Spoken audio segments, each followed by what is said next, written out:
Oğlan demə deyir ki, siz turistə oxşatdın. Ən bekari, ən pisini dediniz siz mənə. Dediniz ki, mən Rusa oxşuram. Rusa oxşamıram axı mən. Hansı günlər? Uzun illərdə Amerikada yaşayan aparıcı Aynur Talıbovanın banlı verilişinin aparıcısı Günel Həsənzadə ilə bağlı dediyi sözləri tənqid edilib.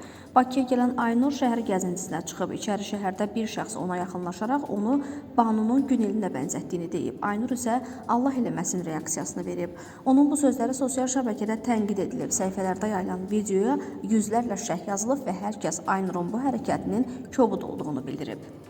İçəridə bir kişi yoxdur ki. Yox, isə üçün burada.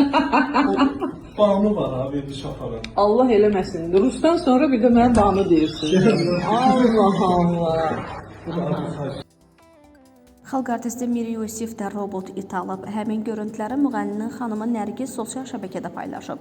O, övladlarının evdə robot itlə oynadığı görüntüləri yayımlayıb. Qeyd edək ki, Miri Yusif və Nərgiz cütlüyünün 3 övladı var.